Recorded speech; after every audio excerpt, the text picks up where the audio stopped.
शुक्लाम्बरधरं विष्णुं शशिवर्णं चतुर्भुजं प्रसन्नवदनं ध्यायेत् सर्वविघ्नोपशान्तये अखण्डमण्डलाकारं व्याप्तं येन चराचरं तत्पदं दर्शितं येन तस्मै श्रीगुरवे नमः। ॐ गुरुर्ब्रह्मा गुरुर्विष्णुः गुरुर्देवो महेश्वरः गुरु साक्षात् परब्रह्म तस्मै श्रीगुरवे नमः। वन्दे परब्रह्म चिदात्माकं सद्वन्दे गुरुं शान्तमुमेशमीशम् वन्दे शिवानन्द गुरुप्रवीरम् वन्दे सदानन्दनिवन्दनीयान् अनन्त सुखदातारमखण्डानन्द विग्रहम् दयालुमति सन्तुष्टं वन्देऽहं मम सद्गुरुम् रागाद्वेषरोगान् सततानुशयन्त न शेषकाय प्रवृता न शेषान् औषध्यं मोहारतिदानस्तु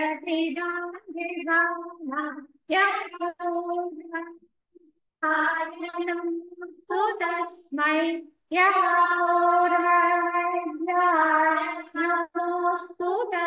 శ్రీరామచంద్ర పరబ్రహ్మణే నమః. శ్రీ వశిష్ఠ గీత ముముక్షు వ్యవహార ప్రకరణం. ఇందులో మనము శమము, సంతోషము, అలానే ఆత్మ విచారణ, సజ్జన సాంగత్యం గురించి చెప్పుకుంటూ శమము గురించి, విచారణ గురించి చెప్పుకున్నాం. ఇప్పుడు సంతుష్టి గురించి వశిష్ఠ మహర్షి ఇలా చెప్తున్నారు శ్రీరాముడితో. ఓ రామా, సంతోషము సంతుష్టి అను ఐశ్వర్యమిచ్చే సుఖవంతులను అట్టి సంతోషముచే చిరకాలం విశ్రాంతి పొందిన చిత్తము కలవారు శాంత పురుషులకు జగత్ సామ్రాజ్యం కూడా శిథిల తృణ లేశం వలె తోచును అన్నారు.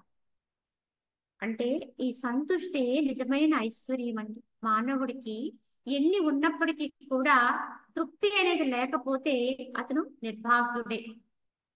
కావున ఎవరి దగ్గర అయితే ఈ సంతోషం అనేటువంటి లక్షణం ఉంటుందో, సంతృప్తి, దేని వల్ల కూడా అంటే ఈ దృష్టి అనేది ఇతరత్ర ఒక వస్తువుల వల్ల, మనుషుల వల్ల, వ్యవహారాల వల్ల వచ్చేటువంటి తృప్తి కాదు. ఇది తమ లోపల తామై ఉన్న స్థితిలో పొందేటువంటి సంతుష్టి, ఆనందము, బ్రహ్మానందం అని చెప్పొచ్చు. ఎందుకంటే ఇదే పూర్ణానందము. ఇతరత్ర వచ్చినటువంటి సంతుష్టులన్నీ కూడా, తృప్తులన్నీ కూడా మధ్యలోనే మిగిలిపోతూ ఉంటాయి, వస్తూ ఉంటాయి. అవన్నీ తాత్కాలికమైనవి కనుక అవి మళ్ళా తాత్కాలికంగానే అవి శమించిపోతూ ఉంటాయి. కానీ ఎవరికైతే ఈ ఆత్మతృప్తి అనేది చేకూరుతుందో, దాని నుండి స్థితపడుతూ ఉంటారో, వారికి యావత్తు జగత్ సామ్రాజ్యమైనప్పటికీ కూడా చాలా గొప్పదైనటువంటి స్థితిలో ఇక్కడ మనం అనుకుంటాం ఒక చక్రవర్తి పదవి. ఇటువంటిది కూడా మనకి చాలా గొప్పదిగా అనిపిస్తుంది. ఒక మంత్రి పదవి లేదా దేశానికి ఒక ప్రధానమంత్రి ఇలా ఇత్యాదిగా చూస్తూ వాళ్ళు చాలా గొప్ప వాళ్ళు లేదా కోటీశ్వరులు కనుక వాళ్ళు చాలా తృప్తిగా ఉంటారు, వాళ్ళు చాలా గొప్పవారు అనుకుంటాం. కానీ ఇటువంటి గొప్ప స్థితులైనప్పటికీ కూడా ఆ యొక్క సంతుష్టి అనేది ఎవరి యొక్క సొంతం అవుతుందో, ఎవరైతే ఈ తృప్తిలో ఉంటారో వారికి అది చాలా తృణప్రాయం అయిపోతుంది. ఎందుకంటే వారు పొందేటువంటి ఆ పరమానందం ముందు ఇదంతా కూడా అసలు చాలా విలువలేనిది. కావున వేటిని కూడా లెక్కించరు, దేనికోసము వాళ్ళు ఆశపడరు. దేని వైపు దిక్కులు చూడరండి. నిరంతరము తామైన ఆనందములో తాము మునిగి ఉంటారు. ఈ ఆనందమే అన్ని ఆనందాలకి మూలమండి. అలాంటి తృప్తి ఇది. కావున ఓ రామా, సంతుష్టి చే శోభాయమానముకు బుద్ధి దారిద్ర్య వియోగాది భయంకర సంసార దశలందును సుఖముని ఎన్నిటినీ కోల్పోదు. ఇటువంటి సంతృప్తి పొందిన వారి యొక్క స్థితి ఎలా ఉంటుందంటే, ఈ యొక్క ఇహ ప్రపంచంలోనే వారు ఉంటుంటారు కనుక ఆ ఉన్నటువంటి వాతావరణములో అనేక వైపుల నుంచి మనకి ఏవో ఒక బాధలు వస్తూ ఉండొచ్చు.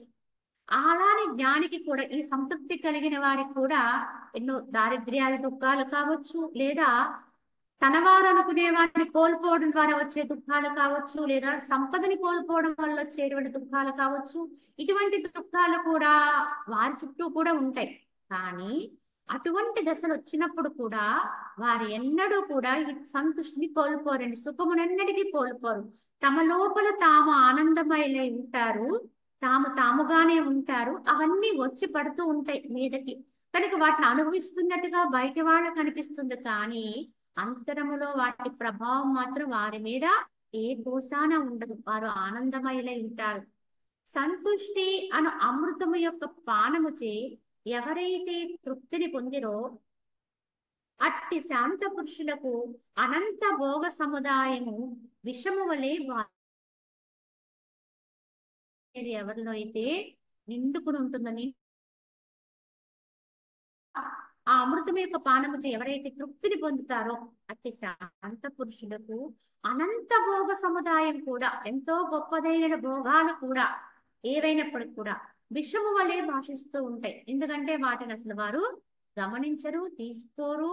అవి ఏవైనా వచ్చి అలాగా వాళ్ళకి అనుభవానికి వస్తే అవి ఏవి కూడా మనసులోకి తీసుకోకుండానే అనిపిస్తారు తప్ప వాటి ప్రభావానికి లోనవ్వరు. ఎందువల్ల అంటే ఈ భోగ సముదాయాలే సాధకుడికి విషప్రాయాలండి, విషయాలే విషప్రాయాలండి. కావున ఎప్పుడైనా వాటి వైపు మనసు వంగితే కనుక మరలా వాటిలో పడిపోయే ప్రమాదం వస్తుందండి. ఎందుకంటే పరిపూర్ణమైనటువంటి స్థితికి వెళ్ళిపోయిన వారికి ఏమాత్రము కూడా భయం లేదు. ఎందుకంటే వారు ఎప్పుడు వెనుదిరిగి చూడరు. కానీ ప్రయత్న పరులై ఉంటాను చూడండి, సాధనా మార్గంలో ఉండి ప్రయత్నం చేస్తూ ఉండే వారికి మాత్రము ఈ భోగాలు విషయాలు వారికి తప్పకుండా విషము వలె ఉంటాయి, ఈ విషప్రాయంగానే వర్తిస్తాయి. కావున వాటి నుంచి సాధకుడు తగినంత దూరంగానే ఉంటాడండి. అదే విధముగా ప్రాప్తింపని వస్తువుని గూర్చినటువంటి కోరిక ఉండదు. ప్రాప్తింపని అంటే లభ్యం కాని దాని పట్ల కోరిక ఉండదు. ప్రాప్తించినటువంటి వస్తువునందు మిథ్యాత్వమును గాంచుటచే దాని యందు ఎట్టి హర్షశోకములు లేనివాడై ఉంటాడు. ప్రాప్తింపన దాన్ని కోరడు, ప్రాప్తిస్తూ ఉంటాయి కొన్ని. అవి ప్రాప్తించినవి సుఖం అవ్వచ్చు, దుఃఖం అవ్వచ్చు, ఏవైనా కావచ్చు. కానీ వాటి యందు ఎలా ఉంటాడు అంటే మిథ్యా స్వభావం. అవన్నీ కూడా వస్తూ ఉంటాయి, పోతూ ఉంటాయి. కానీ యథార్థంగా అవి ఎప్పుడూ నిత్యం ఉండేవి కావు. ఈ మిథ్యా ప్రపంచం, ఈ మిథ్యా జగత్తులో ఏ అనుభవం వచ్చినా మిథ్యే కనుక కలలో కల లాంటిది. కావున ఎందుకు వాటిని తీసుకోవాలి అని చెప్పి విచారణాపరుడై ఉంటాడు, సంతృప్తిలో ఉంటాడు కనుక వారి వేటిని తీసుకోరు. కావున హర్షశోకము లేనివాడే ఉంటాడు, సుఖ దుఃఖాలు ద్వంద్వముల్ని లేనివాడే ఉంటాడు. ఇటువంటి మనుజుడు ఉంటే అతనే సంతుష్టుడు అని గ్రహించాలి. ఈ విధంగా ఎవరైతే ద్వంద్వాలకు అతీతమై ఉంటారో, ద్వంద్వాలకు అతీతమై తమ యొక్క సహజమైన ఆనందాన్ని అనుభవిస్తూ ఉంటారో వారే జ్ఞానులండి, వారే సంతుష్టులని తెలుసుకోవాలి. అటువంటి సంతుష్టిని అనుభవంగా పొందే ప్రయత్నమే సాధకుడు చేయాలండి.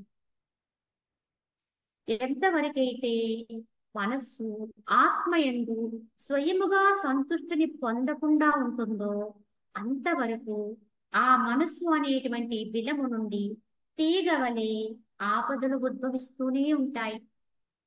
ఎందుకంటే ఈ మనస్సు ఎప్పుడైతే ఆత్మయందు స్థితమైపోయిందో, ఆత్మయందు లయమైపోయిందో ఆ యొక్క మనసే లేని స్థితి వస్తుంది. అప్పుడే పరమానందం అండి. యథార్థమైనటువంటి సంతుష్టి అనేది అనుభవానికి వస్తుంది. ఈ అనుభవాన్ని పొందిన వాడికి దేని పట్ల కాంక్షలు ఉండవు.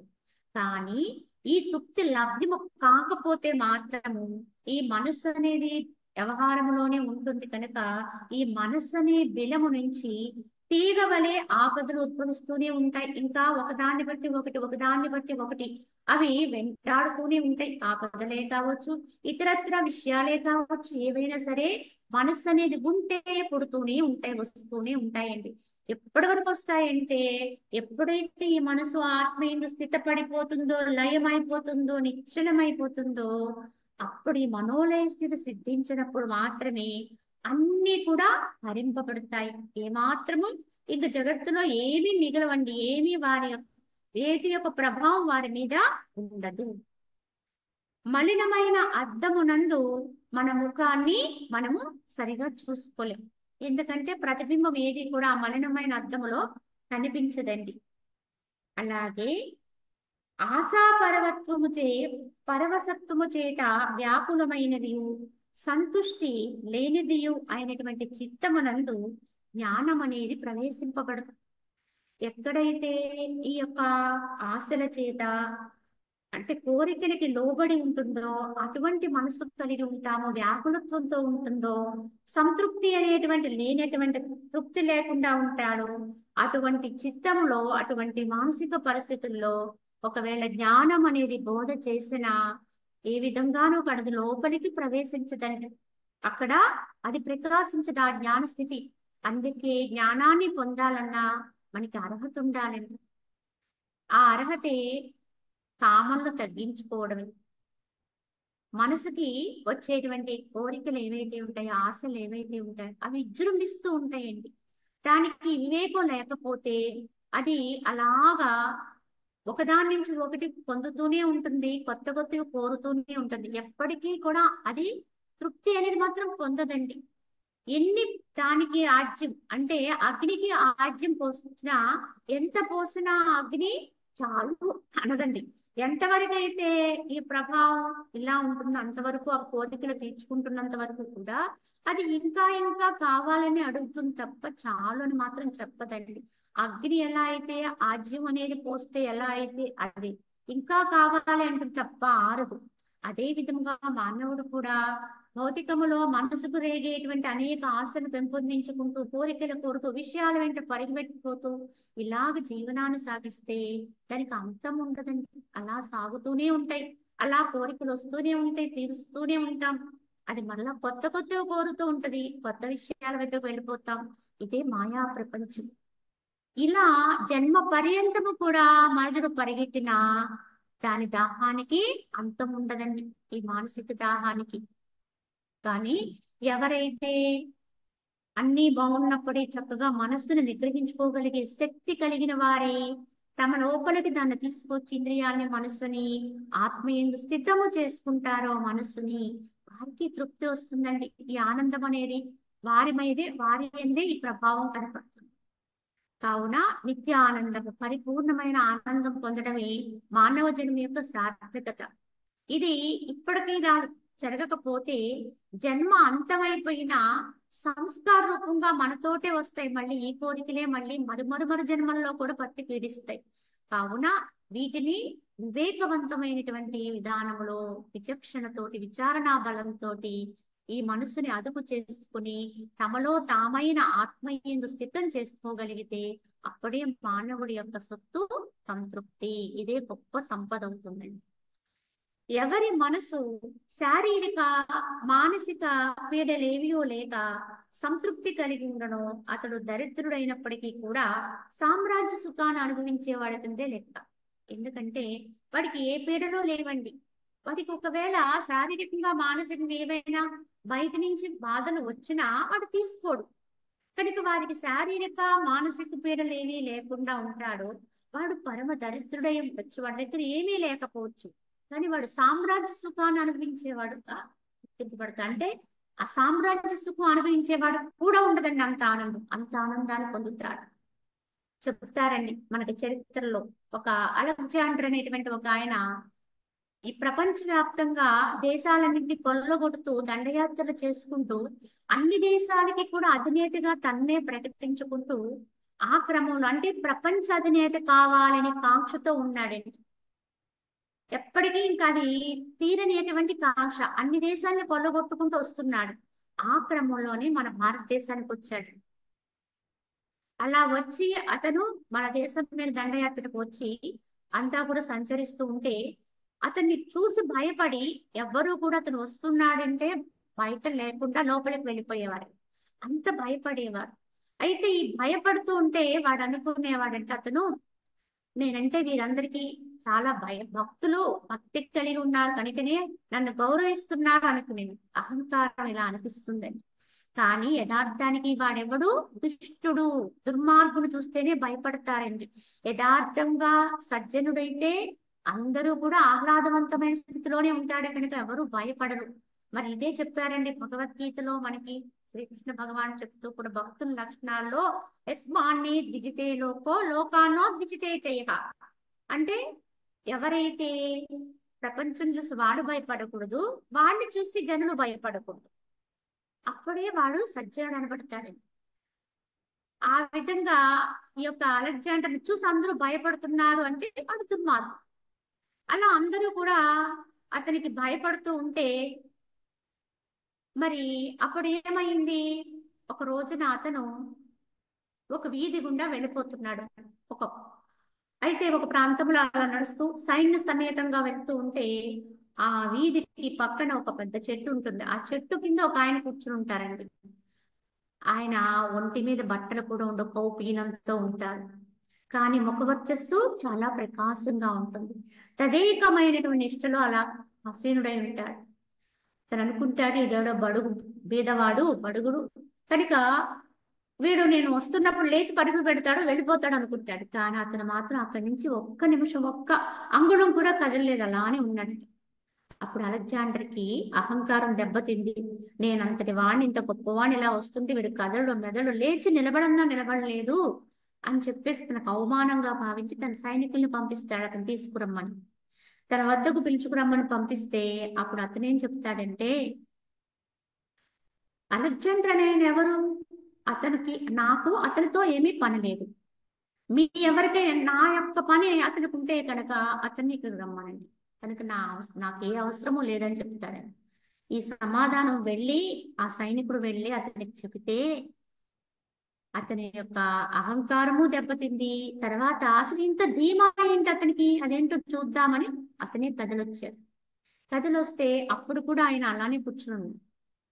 అప్పుడు అడుగుతాడు ఆయన, నేను ఇంత గొప్పవాణ్ణి కదా, నేను చక్రవర్తి పదవిలో ఉన్నటువంటి గొప్పవాణ్ణి, నన్ను చూసి నీకు ఇంతకు భయం లేదు, గౌరవం లేదు, ఎందుకు ఇలా చేస్తున్నావు, ఏం చూసుకుని నీకు ఈ ధైర్యం అని అడుగుతాడు.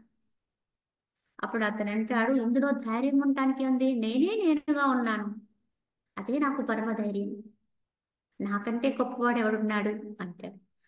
అప్పుడు అతను అనుకుంటాడు, ఏంటి ఇతను నాకంటే గొప్పవాడు లేడంటాడు, ఇతనికి ఏముంది, ఒక చెట్టు కింద కూర్చున్నాడు, కౌపీనం ధరించున్నాడు, ఇతని దగ్గర ఏమీ లేదు కదా, ఇతని ముఖ వర్చస్సు ఏంటి ఇలా వెలిగిపోతుంది, సంతృప్తిలో ఎంతో ఆనందంగా ఉన్నాడని అప్పుడు అడుగుతాడు.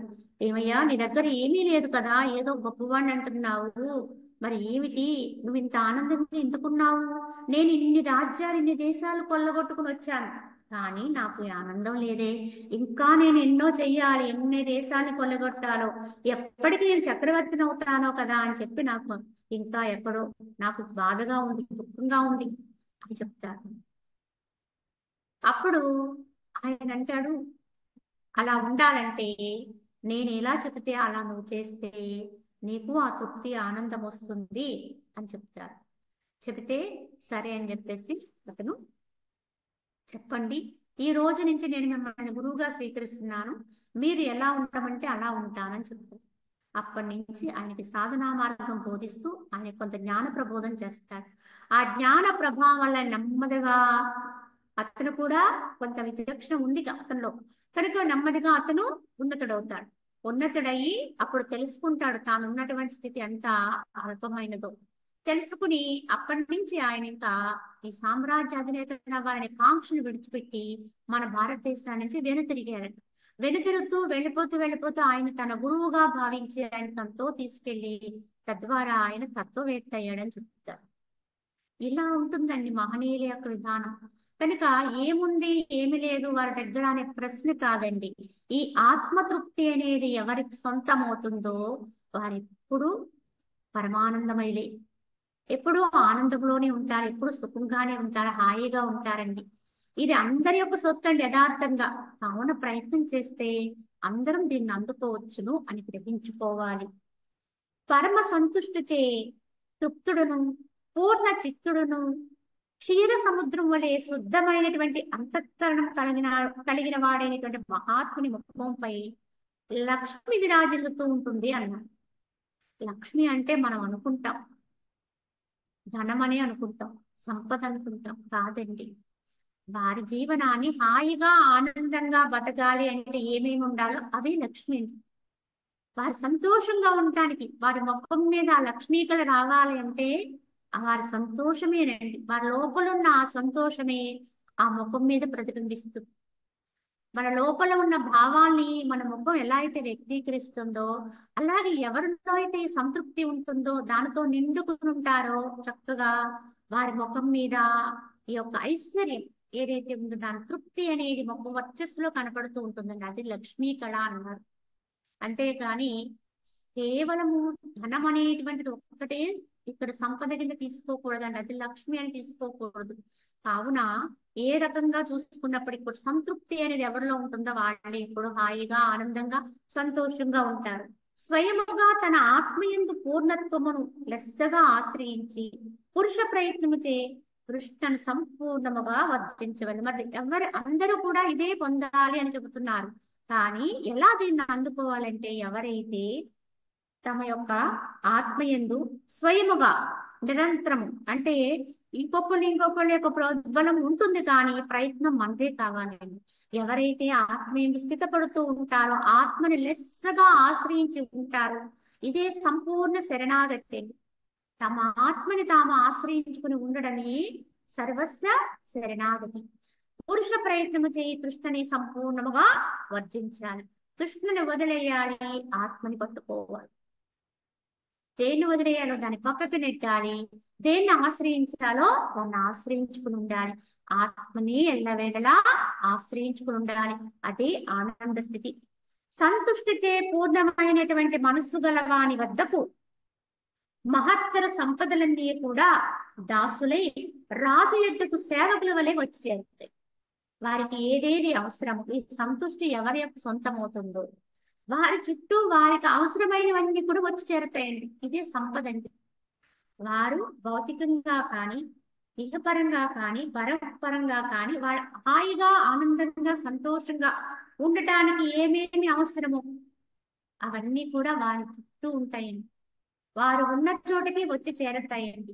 ఆత్మ సంపదని కోరుకుంటూ ఉంటారే కనుక ఆ ఆత్మ సంపదను వృద్ధి చేసుకోవడానికి అవసరమైన సౌకర్యాలన్నీ కూడా వారి యొక్క చెంతకే వస్తాయండి. అది ఈ జ్ఞానం యొక్క గొప్ప స్థితి అండి. ఈ సంతుష్టి యొక్క గొప్ప లక్షణం. కావున ఎక్కడికో వెతుక్కుంటూ మనం వెళ్ళటం కాకుండా ఆయా విధానాల్లో ఉన్న వ్యక్తులు మనకి తారసపడవచ్చు. లేదా మనం చూడండి, ఏదైనా ఒక సాధన చేసుకోవాలన్నా, ఏ మార్గాన్ని అవలంబించుదామన్నా కొన్ని పరిస్థితులు కావచ్చు, కొందరు వ్యక్తులు కావచ్చు, వ్యక్తిపరంగా కావచ్చు, ఆటంకాలు ఎదురవుతూ ఉంటాయండి. నేనేదో మంచి మార్గానికి వెళ్తూ ఉంటే నాకెందుకు ఈ ఆటంకం అని అనిపిస్తూ ఉంటుంది. కొన్ని పరిస్థితుల్లో ఆ సాధన ఇంక వదిలివేద్దామా అన్నంత నిరాశ కూడా వచ్చేస్తుంది. ఎందువల్ల అంటే మన యొక్క కర్మ ప్రాబల్యాల వల్లే ఇవన్నీ కూడా మనని వెంటాడుతున్నాయని తెలుసుకోవాలి. కావున ఎప్పుడు ఈ ఆటంకాలు మనకు ఎదురవుతుంటాయో మన ప్రయత్నం అంతకంటే గట్టిగా ఉండాలి. కానీ అంత గట్టిగా ఉండి ఎప్పుడైతే నువ్వు నీ మనస్సుని దిక్కులు చూడకుండా ఆత్మయందు స్థిరపరుస్తూ ఆత్మని ఆశ్రయింపచేసి ఉంచుకుంటావో అప్పుడు వాతావరణంలో కూడా మార్పులు వచ్చేస్తాయి. చుట్టూ ఉన్న పరిసరాల్లో కూడా మార్పు వస్తుంది. సహజంగానే మన సాధనకి మనకు ఉన్నటువంటి ఆటంకాలన్నీ వాటంతటవే తొలగిపోతాయి. దేని వల్ల తొలగిపోయినాయి? నీ జ్ఞాన స్థితి వల్ల తొలగినాయండి. గమనించండి, గుర్తించండి. కావున మనకు వచ్చే ఆటంకాన్ని రూపుమాపుకోవడం అనే దానికి ఉపాయము మన ఆత్మలో మనం స్థిరపడడమే. అవన్నీ ఎన్ని వస్తున్నా నిశ్చలంగా నేను నాకు ఇది తప్ప ఇంకేమీ అవసరం లేదు, సర్వస్వ శరణాగతి అన్నట్టుగా ఎవరైతే ఆశ్రయిస్తారో వారికి వచ్చే ఆటంకాలు కూడా తొలగిపోతాయి. అది ఏ రకమైన ఆటంకాలు అయినప్పటికీ కూడా వారి సాధన చేసుకోవడానికి వారికి ఏమేమి ఆటంకాలు ఉన్నాయో అవి తొలగిపోతాయండి. అవి ఆర్థిక పరంగా కావచ్చు, లేదా ఇతరత్ర ఏ విధంగా అయినప్పటికీ కూడా అది యథార్థం అండి. ఉండి చూస్తే అది ఎవరికి వాళ్ళకి అనుభవానికి వస్తుంది. ముందు అలా నిలబడే ధైర్యం వస్తే చాలండి. ఎన్ని వచ్చి మీద పడినా నేను ఆత్మయందే స్థిరంగా ఉండగలను, ఉంటాను అని ఆ మనస్సుని స్థితం చేసుకోగలిగితే చాలండి. అన్ని అవే పటాపంచులైపోతాయి. ఇది యథార్థం. సాధకుడికి ఇది అనుభవం అవుతుందండి, నిజ సాధకుడైతే. అయితే మనుజుడు ఎప్పుడు స్వయముగా ఆత్మయందు సంతృప్తుడు స్వస్థుడై ఉంటాడో అప్పుడు అతని మానసిక పీడలన్నీ కూడా వర్షాకాలమున ధూళి వలె శీఘ్రముగా స్తంభించిపోతాయి. ధూళి పైకి లేచే ధూళి కూడా వర్షాలు కురుస్తుంటే ఎలా అయితే అణిగిపోయి అది లేకుండా అయిపోతుందో, అలాగే ఈ సాధకుడు ఈ రకమైన ప్రయత్నం చేస్తుంటే కనుక అతని మానసిక పీడలన్నీ కూడా క్రమంగా అంతమైపోతాయి, శమించిపోతాయి, లేకుండా అయిపోతాయి. కావున ఓ రాఘవ, ఈ ప్రపంచమున గుణవంతుల్లో మేటి అయిన వాడును, సమత్వ బుద్ధిచే లెస్సగా అలంకరింపబడిన వాడైనటువంటి నిర్మల మనుజునికి దేవతలు మహామునులు కూడా నమస్కరిస్తారు. అంటే అంత వందనీయత్వాన్ని పొందుతారు, గౌరవమైనటువంటి స్థితిని అందుకుంటారు. ఎందుకంటే అటువంటి వారికి దేవతలు కూడా నమస్కారం చేస్తారని చెప్పారు. ఎందుకంటే ఇప్పుడు మనం అనుకునే దేవతలు కూడా ఒకప్పుడు మనుషులే, కానీ వాళ్ళు తమ యొక్క ఆత్మను ఉద్ధరించుకుని దైవత్వాన్ని అందుకోవడం వల్ల, ఆ దైవీ సంపదను పెంపొందించుకోవడం వల్ల దేవతలు అయ్యారండి, మహనీయులయ్యారు, మహామునులయ్యారు. కానీ ఎవరి ప్రయత్నంలో ఉంటారో వారికి వారి నుంచి కూడా గౌరవం వస్తుంది సరికదా, వారి తోడ్పాటు కూడా ఉంటుందండి. మీరు చేసేటువంటి సాధనలో మన వెనకాల ఎంతో మంది మహానుభావులు తోడ్పాటు చేస్తారు. మనం నిజ ప్రయత్న పరులమై ఉంటే కనుక తప్పకుండా వారు మనకి సహకారం చేస్తారండి. మన సాధనలో మనం ఉత్తీర్ణులు అవటానికి తగినటువంటి అనుగుణమైన స్థితిని అందిస్తూ ఉంటారండి. ఇది గమనించుకోవాలి. ఈ విధముగా వశిష్ఠ మహాముని శ్రీరామచంద్రుడితోటి సంతృప్తి గురించి చెప్పారు. తృప్తి అంటే ఎంత గొప్పదో చెబుతూ ఇక సజ్జన సాంగత్యం గురించి చెప్తారు. సత్సాంగత్యం. సత్సాంగత్యము అంటేనే అసలు అర్థం సత్తుతోటి సాంగత్యం అండి. యథార్థంగా అర్థం చేసుకుంటే సత్సాంగత్యములో అంతరార్థాన్ని తీసుకుంటే సత్తుతో ఎప్పుడు సాంగత్యం కలిగి ఉండు అంటే మనసును ఎప్పుడు కూడా సత్యదండి. సత్యమేది? ఆత్మయే సత్తు, పరమాత్మ భగవంతుడే సత్తు అండి. అదే యథార్థము. కనుక ఈ మనసుని ఎప్పుడూ కూడా ఆ పరమాత్మతో అంటే ఆ దైవంతో కలుపుకుని ఉంచుకుంటే, దాంతో కూడి ఉంచుకోవడమే సత్సాంగత్యము. కానీ ఈ సత్సాంగత్యము ఎలా ఉండాలో, ఈ సజ్జనుల యొక్క సాంగత్యం కూడా ఎలా చేయాలో మనకి ఇప్పుడు వశిష్ఠ మహర్షి చెప్తారండి. మహాబుద్ధిమంతుడు అయినటువంటి ఓ రామ, ఈ ప్రపంచమున సర్వావస్థల యందును మనుజులకు సంసారమును దాటుటి యందు ఉత్తమమైనటువంటి సాధుజన సాంగత్యం విశేషముగా ఉపకరిస్తుంది. ఈ సజ్జన సాంగత్యమే మనల్ని తోడ్పాటు చేస్తుందండి. అసలు ప్రారంభంలో సాధకుడుగా ఉండడానికి ప్రారంభంలో మనము చేయవలసిందే సజ్జన సాంగత్యం అండి. ఎందుకంటే ఈ సంసారమును దాటడానికి ఉత్తమంగా మనకి గొప్పదిగా మనకి తోడ్పాటు చేసేది ఏంటంటే ఈ సాధుజన సాంగత్యం. దీని వల్లే మనకి విచక్షణ పెరుగుతుంది, విచారణ వస్తుంది, తద్వారా మనకి సంతృప్తి శమము కూడా అలవడతాయి. కనుక ప్రారంభంలో పట్టుకోవాల్సిందే సాధుజన సాంగత్యం అండి. ఈ సాధుజన సాంగత్యం వల్ల జనించేటువంటి వివేకం అనేటువంటి నిర్మల పుష్పమును ఏ మహాత్ములైతే రక్షించుకుంటూ ఉంటారో వారు మోక్షం అనే ఫలాన్ని అందుకుంటారండి. ఎందుకంటే ఈ సాధుజన సాంగత్యం వల్ల మన అంతరములో ఏం పుష్పిస్తుంది అంటే వివేకం అనేటువంటి పుష్పము వికసిస్తుందండి. వివేకం వికసించడమే అదొక పుష్పంతో పోల్చారంటే, కానీ ఆ పుష్పం వికసించిన దాన్ని మరి ఏం చేయాలి అంటే రక్షణ చేసుకోవాలండి. దాన్ని కోల్పోకుండా, దాన్ని తమ నుంచి దూరం చేసుకోకుండా ఈ వివేకాన్ని రక్షించుకుంటూ ఇంకా వృద్ధి చేసుకోవాలి. సాధుజన సాంగత్యం వల్లే వివేకం అనేది మనకి వృద్ధి అవుతూ ఉంటుంది. ఇలా వివేకాన్ని వృద్ధి చేసుకుంటూ ఎవరైతే సాధకుడై ఉంటాడో వాడికి మోక్షం అనే పండు వస్తుంది. ఇవాళ పూసిన పువ్వే రేపు పండుగ మారుతుందండి. కనుక ఆ పుష్పాన్ని కనుక మనం చక్కగా రక్షణ చేసుకోగలిగితే, వివేకం అనేటువంటి ఆ పుష్పాన్ని రక్షిస్తేనే మోక్షం అనే పండు అందుతుంది. జ్ఞానుల యొక్క సాంగత్యము నందు స్వజన ధనాదులచే శూన్యమకు దుఃఖ స్థానము సంపదాదులచే పూర్ణమైనట్లు గోచరిస్తుంది. ఈ జ్ఞానుల యొక్క, ఈ సజ్జనుల యొక్క సాంగత్యంలో మనకి ఎలా ఉంటుందంటే, ఆపదలో ఉన్నవాడికి ఏదైనా ఒక పరమాణు స్థితి వస్తే ఎలా ఉంటుందో, లేదా దాహం వేసిన వాడికి ఎంతో ఎడారి భూమిలో తిరుగుతూ వాడికి దాహం వేస్తుంటే బొయాసిస్ తగిలింది అనుకోండి. బయాసిస్ అంటే ఏంటంటే ఎడారుల్లో ఎక్కడో ఒక్క చోట అరుదుగా ఉండే ప్రదేశం అండి. ఎడారుల్లో ఉండేటువంటి నీటి ప్రదేశం. ఎండమావులు అనేవి అన్ని చోట్ల ఉంటాయండి ఎడారుల్లో, కానీ బయాసిస్ ఎక్కడో కానీ ఉండదండి. కానీ ఆ ఎడారిలో దాహార్తితో ఆడు అలుపుచ్చింది తిరిగే వాడికి ఆ వయాసిస్ కనుక దొరికితే వాడు ఆనందం ఎలా ఉంటుందో, వాడు ఎలా సేద తీరుతాడో, ఎలా స్వాంతన పొందుతాడో అలా ఉంటుందండి ఈ సామాన్య మానవుడికి. యథార్థముగా ఇందులో ఇసుకుపోయి ఉన్న వాడికి సాధుజన సాంగత్యములో అంతటి స్వాంతన వస్తుందండి మహనీయుల యొక్క సాంగత్యములో. ఎందుకంటే ఈ యొక్క దుఃఖాలతోటి, ఈ భౌతికంలో వచ్చే నానా రకాల బాధలతోటి విసిగిపోయి, లేకపోతే వాటి యొక్క విధానములో మనసంతా కూడా ఒక రకంగా అంతో ఇంతో విసిగి ఉన్నప్పుడు మనకి ఎవరైతే సాధుజన సాంగత్యాన్ని ఆశ్రయిస్తామో వారికి చక్కగా అది స్వాంతనిస్తుంది. ఆపద వచ్చినప్పుడు కూడా వారికి సంపద వలె తోడ్పడుతుంది అప్పుడు. ఎందుకంటే ఈ ఆపద ఏదొస్తే దాన్ని అప్పుడు వరంగా తీసుకుంటాడు, ఇది సంపద అనుకుంటాడు. ఎందుకంటే ఆపదల సమయంలో మనసుకు వచ్చిన సున్నిత తత్వము, లేదా భగవంతుని యందు కలిగేటువంటి ఏకాగ్ర భావన, ఆశ్రయత్వ భావన ఆపదల్లోనే ఉంటుందండి. ఆపదలప్పుడు ఉన్నట్టు విధానం భోగాల్లోనూ ఇతరత్ర విధానాలు ఉన్నప్పుడు ఉండదండి. కావున యథార్థంగా మనుషుడు గ్రహించుకోవాలి, ఆపద అనేది ఒక వరము. ఇది ఉండబట్టే కదా, రాబట్టే కదా నా మనసుకి ఇంకా విచక్షణ వచ్చింది.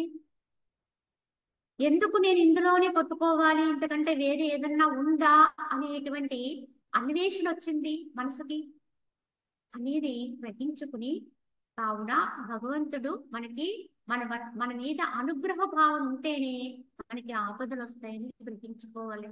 ఎల్లవేళ ఎప్పుడు నా మనసు పరమాత్మని నిలబడే విధానాన్ని కల్పించమని ప్రార్థించాలి. అయితే చెట్లకు నీరు పోస్తే పువ్వులు పండ్ల గుత్తులు ఉదయించినట్లుగా సాధుజన సాంగత్యం వలన మనోహరమై ఉజ్వలమైనటువంటి వివేకం అనేటువంటి గొప్ప దీపము జనించుచున్నది. ఏ విధంగా అయితే ఒక చెట్టుకి నువ్వు నీళ్లు పోసి పోషిస్తే చక్కగా అదేమవుతుంది, పెరిగి పెద్దదయ్యి అవి చక్కగా పుష్పాలు పుష్పించి పిందెలుగా మారి ఫలాలు ఇస్తుంది. ఎందువల్ల అంటే పోషణ అండి. దానికి కింద ఎక్కడో మానును తడుపుతూ ఉంటావు, తడుపుతూ కింది వేళ్ళు తడుపుతూ ఉంటే అది వృద్ధి అయింది. అలాగే సాధకుడికి సాధన వృద్ధి అవ్వాలంటే, వివేకం వృద్ధి అవ్వాలంటే, కింద నీరులాగా దాన్ని తడపాలంటే సాధుజన సాంగత్యాన్ని ఆశ్రయించాలి. అది ఎప్పుడు వదిలిపెట్టకూడదు. అది పోషణ అండి. మనం చేసేటువంటి సాధనా మార్గాలన్నిటికీ కూడా ఈ సజ్జన సాంగత్యం అనేది పోషణ అండి. మనకి బలాన్ని చేకూరుస్తూ ఉంటుంది, ఎప్పటికప్పుడు ప్రోద్బలం చేస్తూ ఉంటుంది. అవే మనలో వికసించి తద్వారా క్రమంగా మనలో ఉన్నతమైన స్థితులు ఏర్పడుతూ ఉంటాయి. వారిలో ఉండే అజ్ఞానం అనే అంధకారం అంతా తొలగి అక్కడ జ్ఞానం అనే దీపం వెలుగుతుంది.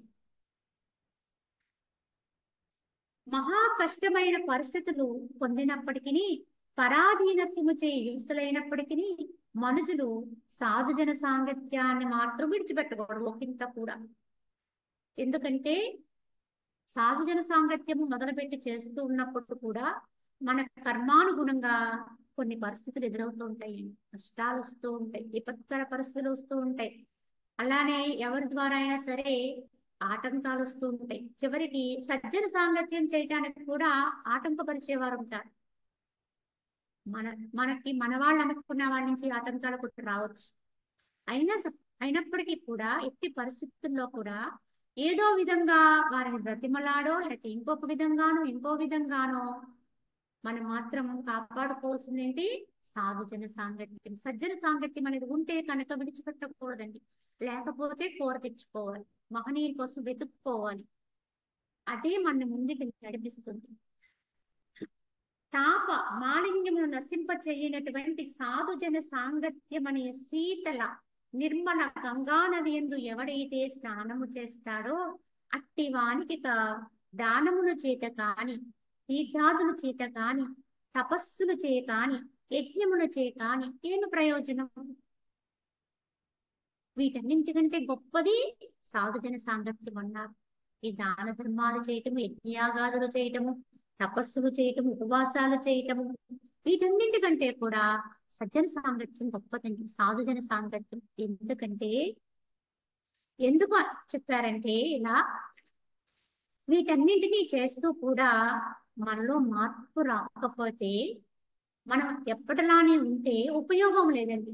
ఎన్ని తీర్థాలు తిరిగినా, ఎన్ని తీర్థయాత్రలు చేసి, అన్ని నదీల్లో సంగమంలో కూడా మునకలిడినప్పటికీ కూడా మనం మాత్రం అలానే ఉన్నామనుకోండి, అలానే ఉంటాము కూడా.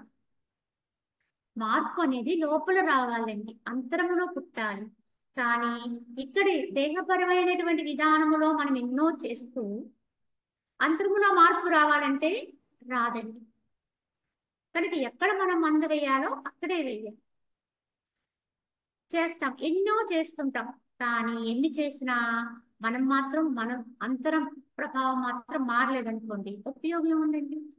తీర్థయాత్రకి వెళ్ళొచ్చు, దాన ధర్మాలు చేయొచ్చు, యజ్ఞయాగాదులు చేయొచ్చు, కానీ వీటన్నిటితోటి ఏం తెచ్చుకుంటున్నాం మనం? ఇంకా దేహ అహంకారాన్ని పెంపొందించుకుంటామని మేము. కాబట్టి ఇన్ని తిరిగాం, ఇన్ని చేయగలుగుతున్నాం, ఇన్ని ఎక్కువ దాన ధర్మాలు చేశాను అని దీని పేరు చెప్పి అహంకారాన్ని పెంచుకున్నాం అనుకోండి, అది ఇంకా మనల్ని అధమంగా తీసుకెళ్ళిపోతుందండి. ఏ అహంభావం నుంచి నిన్ను విడిపడమని చెప్తున్నారో, ఏ అహంకారాన్ని వదిలేయమని చెప్తున్నారో, మళ్ళీ దాన్నే పెంపొందించుకున్నాం అనుకోండి, ఇవన్నీ చేసి మనలో ఏ మార్పు రాలేదనుకోండి, అంతర్శుద్ధి కలగలేదనుకోండి, వాటి ప్రభావం మన మీద ఏమున్నట్టు? ఏమీ లేదు. అందుకే మరి పాండవుల కథలో కథ చెప్తారు. కురుక్షేత్ర సంగ్రామం అయిపోయిన తర్వాత ఈ యాదవులు, ఈ యొక్క పాండవులందరూ కలిసి ఒక తీర్థయాత్ర పెట్టుకుంటారండి. ఆ యుద్ధములో చేసినటువంటి అనేక క్రియలు ప్రక్షాళితం చేసుకోవాలి కనుక మేము ఒకసారి మొత్తం అంతా తిరిగి తీర్థయాత్రలన్నీ చేసి వస్తామని బయలుదేరితే, దానికి కృష్ణుని కూడా ఆహ్వానిస్తారండి భగవంతుడు. ఆహ్వానిస్తే ఆయన సర్వం తెలిసిన వారు, పరమ జ్ఞాని కనుక వారికి ఎలా చెప్పాలా అలాగే చెబుతామని ఆయన అంటారు, నాకు ఇప్పుడు తీరిక లేదు, నాకు బదులుగా ఒక సొరకాయ ఉంది, ఈ కాయను తీసుకెళ్ళండి మీరు, ఇది నేను అనుకుని మీరు వెళ్ళిన చోట అన్ని తీర్థాలను దీని ముంచి తీసుకెళ్ళండి. సరే అని చెప్పి వారు ఆ విధంగానే ఆ సొరకాయని తమతో తీసుకువెళ్తారు. తాము ఎన్ని నదుల్లో అయితే స్నానం చేస్తారో అన్ని చోట్ల కూడా ఆ సొరకాయను కూడా స్నానం చేయించి అన్ని అయిన తర్వాత వచ్చేసిన తర్వాత వాళ్ళు మరలా ఇక్కడికి వచ్చి పెద్ద అన్న సమారాధన ఏర్పాటు చేస్తారు.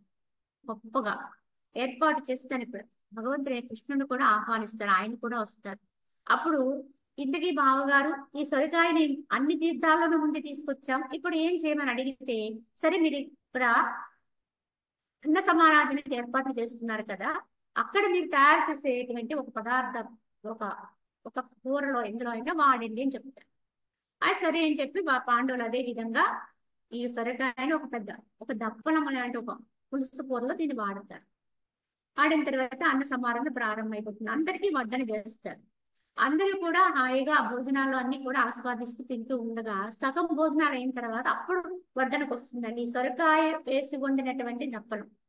అప్పుడు అందరికీ ఇది వడ్డన ప్రారంభమై మొదలు పెట్టేటప్పటికి ఒక్కొక్కళ్ళు దాని రుచి చూడడము విస్తరించి వెళ్ళిపోతున్నారు. ప్రతి వాళ్ళు వెళ్ళిపోయి నోరు కడుక్కుని వెళ్ళిపోతూ ఏదేదో మాట్లాడుకుంటున్నారు. అప్పుడు వారి దగ్గరికి వెళ్ళి, ఏమిటి ఎందుకు ఇలా చేస్తున్నారు, సగం భోజనం చేసి లేవకూడదు కదా, ఇది మాకు పాపం వర్తిస్తుంది కదా అని పాండవులు కంగారుగా వెళ్ళి వారిని అడిగితే, సరేనండి పిలిచిన వాళ్ళు పిలిచి మాకు హాయిగా అందంగా భోజనం పెడితే అందరం చక్కగా తీసుకుంటాము, కానీ ఈ విషపు కూర వడ్డించి మమ్మల్ని ఎందుకు ఈ విధంగా హేళన చేశారు, అందుకే మేము ఇస్తారు పూర్తి కాకుండా లేచి ఉంది.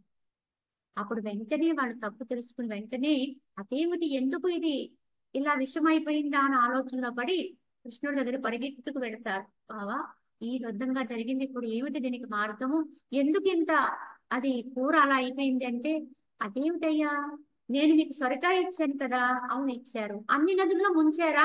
ఆ ముంచామండి అంటారు.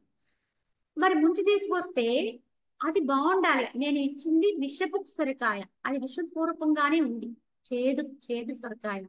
కానీ మీతో ఎలాగో తీర్థయాత్రలకు వచ్చింది కదా, అన్ని నదుల్లో ముంచి తీసుకొచ్చి ఉంటారు కదా, దాని చేదు అంత పోయే ఉంటుందిలే అని చెప్పేసి నేను మీకు ఈ సొరకాయ ఇచ్చి అక్కడ దాంట్లో కలిపి వండమని చెప్పాను. అయితే దాని విషం పోలేదా, దాని చేదు పోలేదా అని అడుగుతారు ఆయన. అప్పుడు పాండవులకు అర్థమవుతుంది, ఎన్ని నదుల్లో మునిగినా సొరకాయలో మార్పు రాలేదా అని అడుగుతున్నారు అంటే అది ఎవరిని అడిగినట్టు, తమని అడిగినట్టే. కావున తీర్థయాత్రలు ఇన్ని చేసి వచ్చినా మరి మారదు, మార్పు రాలేదు అంటే తమకి సూచన చేస్తున్నారని గ్రహించుకుని వాళ్ళు తమ తప్పు తెలుసుకుని పశ్చాత్తాపడి ఆయన క్షమాపణ వేడుకుంటారు. అది ఒక ఒక చరిత్రగా, ఒక కథగా మనం చెప్పుకుంటాం. కానీ దీని అంతరార్థం ఏమిటంటే, ఎన్ని చేసినా, ఎన్ని రకాల ప్రయత్నాల్లో ఉన్న మనుషుడు, ఎందుకంటే ఇవన్నీ బయట బయట ప్రయత్నాలండి, ఇవన్నీ చేయటమే తేలిక. డబ్బు ఉంటే ఖర్చు పెట్టి ఎన్నైనా తిరిగి రాగలదు. కానీ అంతర్శుద్ధి ఎలా వస్తుందండి? అంతరంలో మార్పు రానప్పుడు వాటి వల్ల ప్రయోజనం ఏముందండి? ముందు ఎలా ఉన్నా ఇప్పుడు అలా ఉన్నాం, మార్పు చెందలేదు, పరివర్తన రాలేదు అంటే ఇంకా దానివల్ల ప్రయోజనం లేదు. కానీ అదే ఒక సాధుజన సాంగత్యంలో ఉన్నారనుకోండి, వారు సత్పురుషులై ఉన్నారనుకోండి, సద్గురు స్థితిలో ఉన్నారనుకోండి, వారి సమక్షాన్ని మీరు కొంతకాలం గడిపితే, కొన్ని గంటలు గడిపినా, లేదా ఒక రోజు ఉన్నా, మీకు ఆ సజ్జన సాంగత్యము నుంచి తప్పనిసరిగా మీరు కొన్ని తీసుకెళ్తారు, కొన్ని వదిలేస్తారు. అప్పటి వరకు మనలో ఉన్నటువంటి, మనకు తెలియక మనము ఉంచుకున్నటువంటి కొన్ని దుష్టగుణాలు వదిలేస్తాము, కొన్ని మంచి లక్షణాలు తెచ్చుకుంటాము. అలాగే భగవంతుని యందు నిశ్చలత్వ స్థితి పొందడానికి అనువైనటువంటి సాధనా క్రమాన్ని నేర్చుకుంటాం. ఇలా మనం కొన్ని అర్థం చేసుకుని క్రమంగా మనం ఆ మార్గంలో ప్రయాణం చేస్తాం. ఆ విధంగా సజ్జన సాంగత్యంలోనే అంతరములో మనలో శుద్ధి వస్తుంది, మార్పు వస్తుంది, ద్విజత్వాన్ని పొందుతాం, పరివర్తన చెందుతాం. ఈ పరివర్తన అనేది ఉండాలండి మానవుడికి. పరివర్తన చెందితేనే ఉపయోగం అండి. మార్పు చెందగలిగితేనే ఏదైనా. చెందలేకపోతే ఎంతకాలం సాధన చేసినా వ్యర్థము, ఎంతకాలం ఏమి చేసినా, ఎన్ని చోట్ల తిరిగి వచ్చినా మానవుడు మారలేదు అంటే, అంతరములో శుద్ధత్వం రాలేదు అంటే, అంతరములో దైవత్వం ప్రస్ఫుటించలేదు అంటే వాటన్నిటి యొక్క ఫలాలు నిష్ఫలం. కావున యథార్థముగా ఏ క్రియ చేస్తున్నాం అనేది కాకుండా ఎంత మనం మార్పుని పొందుతున్నాము అనేది గమనించుకోవాలండి. ఇదే మానవుడు ఉన్నతికి తాత్కారణమండి. పుట్టినవాడు పుట్టినట్టే ఉండిపోవాల్సిన అవసరం లేదు.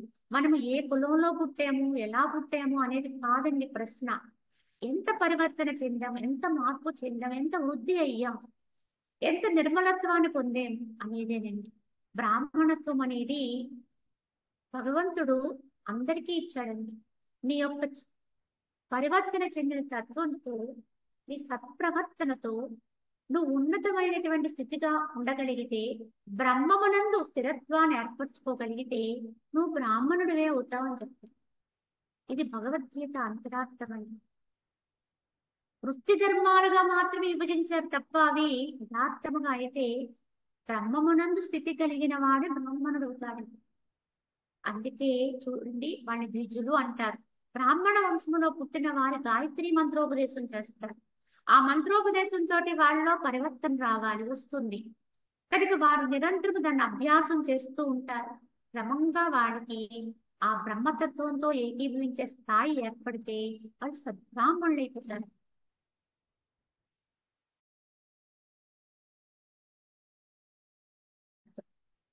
రెండు జన్మలు. అది ఆ యొక్క ఉపనయనము జరగక ముందు ఉపనయనము అనే పదమే ఒక అర్థాన్ని సూచిస్తుందండి. ఉపనయనము, నయనము అంటే మనమేమనుకుంటాం, ఉపనయనం అంటే ఒడుగండి, జంజం వేస్తారు, ఏదో చేస్తారు, క్రియ చేస్తారు అని ఏదో అనుకుంటాం. కానీ ఉపనయనము అనే పదముకు అర్థం ఏమిటంటే, నయనము అంటే నేత్రము, కన్ను. ఉప అంటే దగ్గరగా, సమీపంగా. ఎవరికి సమీపంగా అంటే సత్యానికి దగ్గరగా, బ్రహ్మమునకు దగ్గరగా ఎప్పుడైతే ఈ నయనము అనేది ఏర్పడుతుందో, అంటే జ్ఞాన నేత్రము తెరుచుకుంటుందో, జ్ఞాన స్థితి ఏర్పడుతుందో, అదే ఉపనయనం అండి. యథార్థమైతే ఉపనయనానికి ఇదే అర్థం అండి. కనుక వారిలోనే ఆ యొక్క దివ్యత్వం వస్తుంది, బ్రాహ్మణత్వం వస్తుందండి. ఈ విధముగా సజ్జన సాంగత్యం ద్వారా మనలో మనం మార్పుని పొందినప్పుడే, బ్రహ్మమనందు అంటే మనలో మనమై ఉన్న ఆత్మయందు స్థితి కలిగి ఉన్నప్పుడే బ్రాహ్మణత్వం సిద్ధిస్తుంది, పరివర్తన కలుగుతుంది. ఇది సజ్జన సాంగత్యం యొక్క ప్రభావం అండి. కావున అన్నింటికంటే గొప్పది ఈ యొక్క సత్పురుష సాంగత్యమే, మహనీయుల యొక్క సాంగత్యమే అని చెప్పి చెప్పడానికి కారణం. కావున పాపరహితుడైన ఓ రామచంద్ర, ఈ ప్రపంచమున రాగద్వేష రహితులను, సందేహ శూన్యులను, దేహేంద్రియాదుల తాదాత్య రూపములైన అజ్ఞాన గంధులు నశించిన వారైన సాధుజనులు ఉన్నచో, ఇక తపస్సుల యొక్కయో తీర్థయాత్రల యొక్కయో సంపాదన చే ఏమి ప్రయోజనం అన్నారంటే, అటువంటి వారు మనకి చెరువులో ఉంటే వారిని ఆశ్రయించమని చెబుతున్నారు. ఇవన్నీ చేయటము తగ్గించుకుని అన్ని చెయ్యకూడదని కాదు, చేయొచ్చండి. కానీ అలా చేస్తూనే మనలో మనము మన సాధనని మనం పెంచుకోవాలండి. మన స్థితి మనకి ఎరుకవడం కోసం, మన సహజత్వం మనం తెలుసుకోవడం కోసమే ఆయా తీర్థయాత్రల్లో కూడా ఆ తీర్థక్షేత్రాలను కూడా ఉపయోగించుకుంటే మంచిది. అంతే తప్ప కేవలము చూడడానికి మాత్రం వెళితే మాత్రము అది వ్యర్థమని.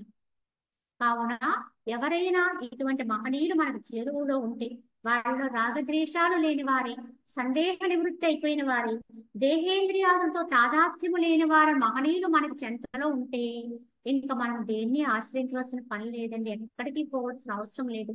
అటువంటి మహనీయుని పట్టుకుంటే చాలండి, వారిని ఆశ్రయిస్తే చాలు. నువ్వు తప్పనిసరిగా నీ యొక్క స్థితిని నువ్వు అందుకోగలుగుతావు అని చెప్పి దీని అంతరార్థం. పరమాత్మ యందు విశ్రాంతి పొందిన మనసు కలవారు ధన్యులైన మహాత్ములకు సాధుజన్మను దరిద్రుడు మనులు వెతుకున్నట్టు మహాపరిశ్రమతో వెతకవాలి. ఇటువంటి మహనీయుల్ని మరి ఎక్కడ పడితే అక్కడ దొరకరండి. ఎందుకంటే బ్రాహ్మీ స్థితి పొందినటువంటి మహనీయులు దొరకడం అంటే కడు దుర్లభం అండి. కానీ అటువంటి వారు ఉంటారండి, ఎక్కడో అరుదుగా. మరి ఏం చేయాలి అంటే సాధకుడే వెతుక్కోవాలండి. ఎక్కడుంటారు, ఎలా వారిని ఆశ్రయించాలి అనేది ఎంత ఆసక్తి, ఎంత పవిత్రంగా అంటే ఏంటంటే తపనతో వెతకాలండి. ఎక్కడ దొరుకుతారా అని.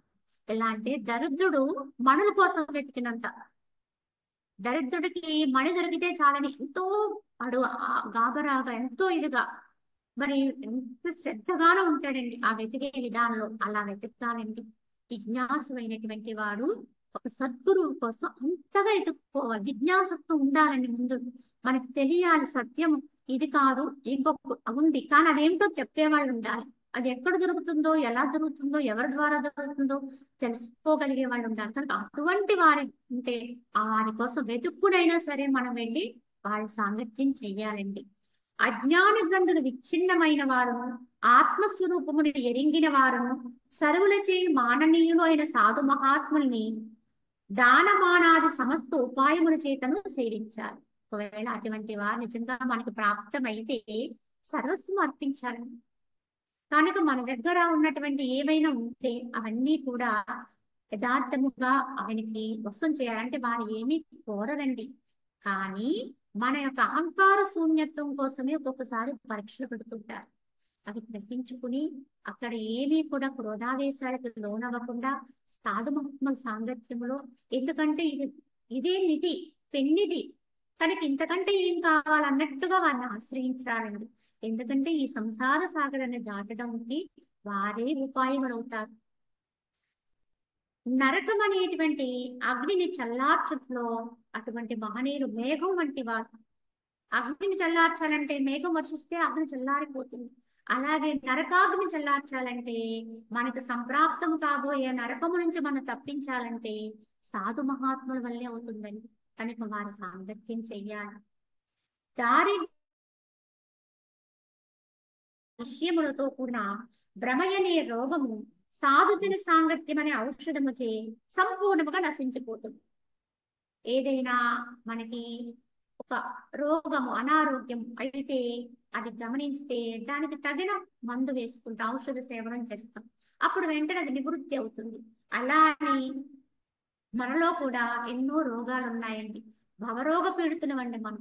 అనేక గుణాల వల్ల, అనేక రకాల సంకటాల వల్ల పీడింపబడుతూ ఉంటారండి సాధారణ మానవుడు ఎవడైనప్పటికీ కూడా. కానీ ఈ ఎన్ని రోగాల నుంచి బయటపడాలి అంటే ఈ రోగాలు దేహానికి సంబంధించినవి కాదండి, ఇది మానసిక రోగాలండి. ఇవన్నీ కూడా మనం పీడిస్తూ ఉంటే అంతరములు అనేక రకాలుగా మనం ఆ గుణాలకి ప్రలోభాలకి లోనవుతూ ఉంటాము. కానీ దానికి మందు ఏమిటి అంటే సాధుజన సాంగత్యం అనే ఔషధాన్ని సేవిస్తే అవన్నీ నివారణ అవుతాయి, వాటి నుంచి బయటపడతాం. సంతుష్టి, సాధుజన సాంగత్యము, విచారణ, శమము, ఈ నాలుగే సంసార సముద్రాన్ని దాటడానికి మనుషునికి ఉపాయం. కనుక ఇప్పటి వరకు మనకి ఈ యొక్క ఏమిటి ఆత్మ సామ్రాజ్యం, మోక్షం అనేటువంటి సామ్రాజ్యంలో ప్రవేశించాలంటే నలుగురు ద్వారపాలకులుగా చెప్పారు. ఏమని చెప్పారు అంటే శమము చెప్పారు, విచారణ చెప్పారు, సంతుష్టి చెప్పారు, సాధుజన సాంగత్యం. కానీ ఇటు నుంచి ప్రయత్నం చేస్తే సాధు మహాత్ముల సాంగత్యాన్ని ప్రప్రథమంగా ఆశ్రయించవలసి ఉంటుంది. తద్వారా మిగతా మూడు తెచ్చుకోగలిగితే చాలా సులభం అవుతుందండి సాధన. కానీ ఈ నాలుగింటిలో కనీసం ప్రారంభంలో ఒక్కదాన్ని పట్టుకుని పూర్తిగా ఆచరణలో పెట్టుకోవాలండి. ఎప్పుడైతే ఒక్కటి వశమైంది అనుకోండి, ఒక్కదాన్ని పూర్తిగా మనము అభ్యాసం చేస్తామనుకోండి, మిగతా మూడు వచ్చి చేరతాయి. ఒక్కటి ఉంటే మూడు నాలుగు వస్తాయండి, పూర్ణమవుతాయి. కావున సుధీవర నిర్మల ఆత్మోదయము కొరకు ఈ నాలుగింటిలో ఒక్కదాన్ని అభ్యసించను, తక్కిన వాణ్ణి అభ్యసించినట్లే ఒక్కటి వస్తే మిగతా మూడు వచ్చి చేరుతాయి. కావున ప్రబల పురుష ప్రయత్నమును ఆశ్రయించి మనస్సు అనే ఏనుగును జయించి ఈ శమ సంతోషాదులనేటువంటి 4 గుణములతో ఏ ఒక్కదాన్నైనా అంతఃకరణ సంపాదిస్తే ఉత్తమ గతి సంప్రాప్తమవుతుంది. కావున ప్రబల ప్రయత్నం చేయాలండి. అట్టమాట ఒక్కదాన్నైనా ఆశ్రయించడం కోసము గట్టి ప్రయత్నం చేయాలి. అలా ప్రయత్నించినప్పుడే మిగతా అన్ని కూడా మనం పొందగలుగుతాము.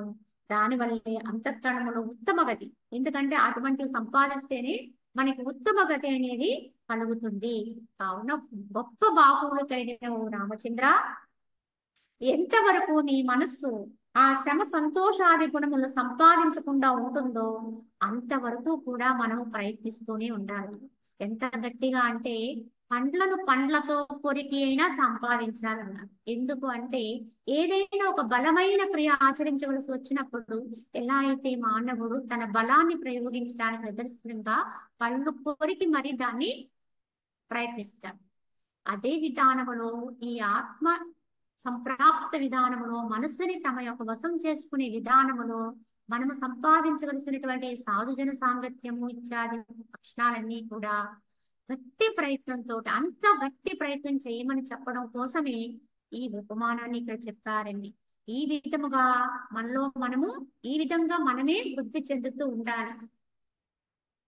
మనసు యొక్క అజ్ఞానం అనే వనమున వాసన అని అతి వేగమైనది అంటే ఈ యొక్క వనాన్ని పోల్చారు. ఇక్కడ మనసు అనేటువంటి ఇది ఒక వనంతో పోల్చారు. ఇందులో అజ్ఞానం ఉంటుందండి. ఈ వనములో 2 ఏరులు పారుతూ ఉంటాయండి. అంటే ఏంటి? ప్రవాహాలు. ఈ 2 ప్రవాహాలు ఏంటి? శుభ ప్రవాహము, అశుభ ప్రవాహము. 2 ప్రవాహాలు ఉంటాయండి. ప్రతి వారిలోనూ కూడా మనస్సు అనేది ఒకటి ఉన్నా దానిలో ఉండే భావాలు 2 చెప్తుందండి. ఇప్పుడు మంచి చెప్తుంది, చెడ్డ చెప్తుంది, శుభం చెప్తుంది, అశుభం చెప్తుంది, ఇది చెయ్యవచ్చు అని చెప్తుంది, చెయ్యకూడదు కూడా చెప్తుంది. 2 రకాలుగా చెప్తుంది. కానీ నిర్ణయం చేసేది ఎవరండి? బుద్ధి. ఈ మనసే బుద్ధి పరిణతి చెందితే బుద్ధి అవుతుంది. అది సద్బుద్ధిగా ఉందనుకోండి, వివేకవంతమైన బుద్ధిగా ఉందనుకోండి, అది స్వచ్ఛంగా ఉందనుకోండి, అప్పుడు చక్కగా అదేం చేస్తుంది? సరైన నిర్ణయం తీసుకుంటుంది. యథార్థమైనటువంటి ఏ ఒక్క ప్రవాహాన్ని అనుసరించి వెళ్ళాలి అనే దాన్ని తెలుసుకుంటుంది. తెలుసుకుని విచక్షణ కలిగి ఉంటుంది కనుక ఆ మార్గాన్ని అనుసరిస్తుంది. అదే శ్రేయో మార్గం అండి. కనుకని లోకములో రెండే రెండు దారులండి, రెండే రెండు మార్గాలు, రెండే రెండు జాతులండి. ఆర్య జాతి, అనార్య జాతి. అలాగే మంచి మార్గము, చెడ్డ మార్గము, శ్రేయో మార్గము, ప్రేయో మార్గం అన్నారు దాన్ని. ఈ రెండిట్లో నుంచి మంచిని ఎంచుకోవాలి, శ్రేయస్సుని ఎంచుకోవాలి, శ్రేయో మార్గాన్ని ఎంచుకోవాలి, మంచిని పట్టుకోవాలి, ఆర్యులుగానే బతకాలి. ఆర్యులంటే సత్సాంప్రదాయంతో బ్రతికేవారండి. అంటే ఈ రకమైన మనం ఇప్పటివరకు ఏం చెప్పుకున్నామో అటువంటి సాధనా క్రమంలో జీవించేవారి ఆర్యులు అనబడతారు. దానికి వినా జీవితాన్ని గడుపుతూ ఎదురుచు అంటే ఏంటి, ఏదుంటే దానిలో పడిపోతూ దాన్ని అనుభవిస్తూ రకరకాల క్రియాకలాపాల్లో మునిగి తేలిపోతూ ఉన్నవారిని అనార్య జాతి అని.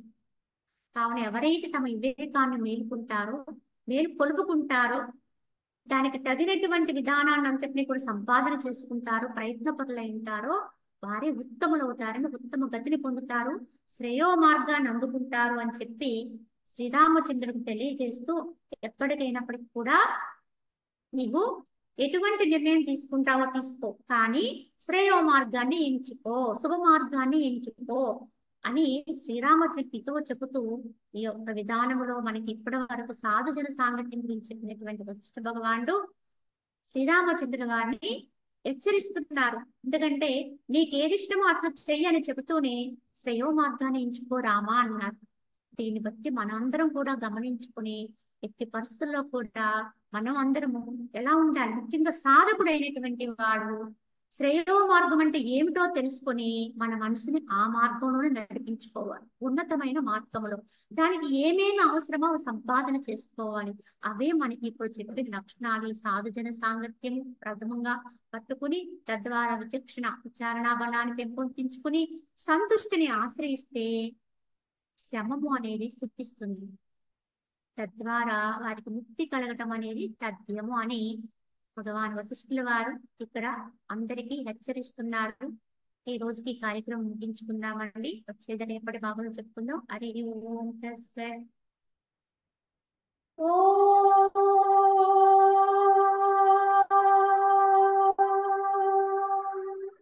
అసతో మా సద్గమయ తమసో మా జ్యోతిర్గమయ మృత్యోర్మా అమృతంగమయ